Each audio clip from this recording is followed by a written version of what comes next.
आऊं आहियां अवां जो उस्ताद नजफ हैदर मेमन। इल्म कीमिया छा खे चइबो आहे?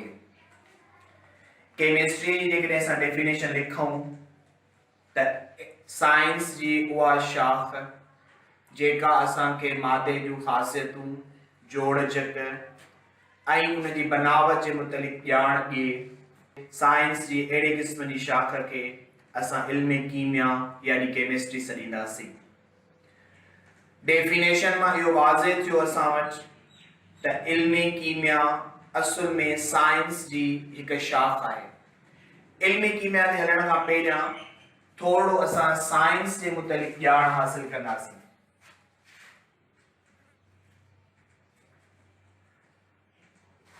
साइंस छा खे चवंदासीं असां? साइंस जी जेकॾहिं डेफिनेशन वठूं असां त अहिड़ो इल्म जेको तजुर्बनि ऐं मुशाहिदनि ते मुश्तमिल हुजे, त अहिड़े क़िस्म जी ॼाण खे, अहिड़े क़िस्म जे इल्म खे असां साइंस सॾींदासीं। जीअं दुनिया तरक़ी कंदी वई त साइंस जी जेका फील्ड आहे उहा वधंदी वई ॾींहों ॾींहुं। पोइ साइंसदाननि महसूस कयो त हाणे साइंस खे मुख़्तलिफ़ शाखुनि में विरहायो वञे। पोइ साइंस जूं ॿ मेजर ब्रांचिस तयार कयूं वयूं, यानी साइंस जे ब्रांचिस ॾिसूं असां त ॿ ब्रांचिस आहिनि। हिकिड़ी आहे असां वटि तबई साइंस, जंहिंखे असां फिजिकल साइंस पिणु सॾींदासीं, ऐं ॿी आहे असां वटि हयातियाती साइंस, जंहिंखे असां बायोलॉजिकल साइंस पिणु सॾींदासीं। हाणे तबई साइंस छा आहे ऐं हयातियाती साइंस छा आहे? मुफ़क्किरनि ऐं साइंसदाननि जॾहिं साइंस खे इन ॿिनि शाखुनि में विरहायो त पोइ साइंस जे इल्म खे बि हुननि धार धार कयो। हयातियाती साइंस में असां ॼाण हासिल कंदासीं जानदार शयुनि जे मुतलिक़, यानी लिविंग थिंग्स, ऐं जेके बि शयूं असां वटि गैर जानदार आहिनि, नॉन लिविंग थिंग्स आहिनि, उन्हनि सभिनी जी ॼाण हासिल कई वेंदी असां वटि तबई साइंस में। हाणे जेका बायोलॉजिकल साइंस आहे, जानदार शयूं, जॾहिं अञा वधीक थोरी तरक़ी थी साइंस जी फील्ड में, त इन बायोलॉजिकल साइंस खे वरी ॿिनि शाखुनि में विरहायो वियो। हिकिड़ी शाख जो नालो रखियो वियो ॿूटा ऐं ॿी शाख जो नालो रखियो वियो असां वटि जानवर। ॿूटनि खे असां अंग्रेज़ीअ वारे इल्म, ॿूटनि जे इल्म खे असां अंग्रेज़ी में सॼोसीं बॉटनी, यानी इल्म निबातात, ॿूटनि जो इल्म, ऐं जानवरनि वारे इल्म खे असां अंग्रेज़ी में सॼोसीं ज़ूलॉजी, यानी इल्म हैवानात। इहे आहिनि असां वटि ॿ ब्रांचूं हयातियाती साइंस जूं। वरी जॾहिं असां तबई साइंस ते हलियासीं त इन तबई साइंस खे बि खोड़ सारनि ब्रांचुनि में विरहायो वियो। उन्हनि ब्रांचुनि में जा ॿ अहम ब्रांचूं रखियूं वयूं। हिकिड़ी ब्रांच जो नालो रखियो वियो असां वटि फिजिक्स ऐं ॿी ब्रांच जो नालो रखियो वियो केमिस्ट्री। हाणे असां हलूं पिया इल्म कीमिया जी वस्फ़ ते, यानी डेफिनेशन ऑफ केमिस्ट्री।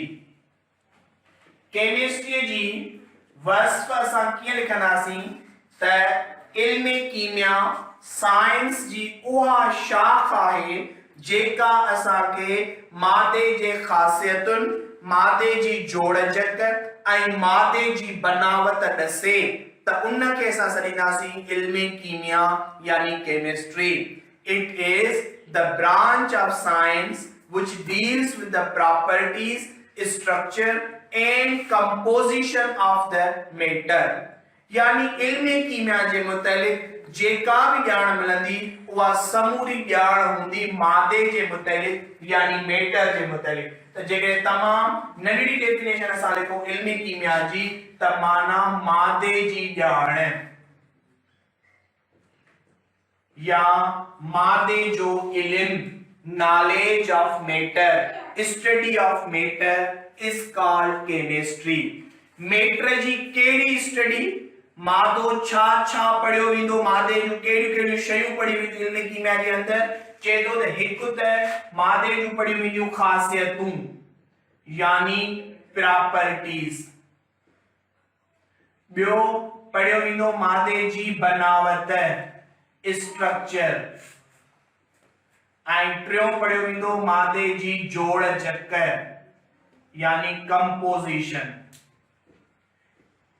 मेटर में जी स्टडी में ही टे शयूं असां पढ़ंदासीं मेटर जे मुतइलिक इल्मी कीमिया जे अंदर छाकाणि इल्मी कीमिया जी वस्फ़ ई असां वटि आहे त हीअ साइंस जी उहा शाख आहे जंहिंजो तअल्लुक़ मादे जे ख़ासियतुनि मादे जी बनावट ऐं मादे जी जोड़ जक सां हुजे त अहिड़े क़िस्म जी ॼाण खे अहिड़े क़िस्म जे इल्म खे असां इल्मी कीमिया यानी केमिस्ट्री सॾींदासीं। हाणे मादे जूं ख़ासियतूं मादे जी ॼाण मादे जी जोड़ जक इहो सभु कुझु जेको पहिरियों आहे इन खां पहिरियां रुगो असांखे नंढड़ी डेफिनेशन पढ़ंदासीं त मादो चइबो छाखे आहे यानी मेटर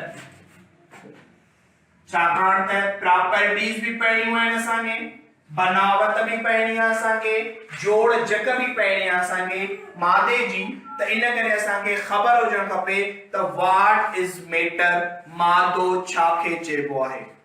पोयनि क्लासेस में तव्हां पढ़ी आया हूंदो त मादो हर उहा शइ जेका जॻह वालारे ऐं वज़न रखे त उन खे असां मादो चवंदासीं। Anything which occupy the space and has mass is called the matter। त यानी जेका भी शइ हाणे जेके भी शयूं असांजे बस गिरदाई में मौजूद आहिनि इहे सभई शयूं असां वटि मादे जी कैटेगरीज में अचनि थियूं पयूं। हाणे इन मादे जूं प्रॉपर्टीज पढ़णियूं आहिनि इन मादे जी बनावट पढ़णी आहे इन मादे जी जोड़ जक पढ़णी आहे। जेकॾहिं असां ॾिसूं था पिया त ही जेको बोर्ड आहे इहो बोर्ड भी असां वटि मादे जी कैटेगरी में अचे थो छाकाणि त इहो बोर्ड असां वटि जॻह भी वालारे थो पियो ऐं इहो बोर्ड वज़न भी रखे थो पियो यानी इहो मादो आहे।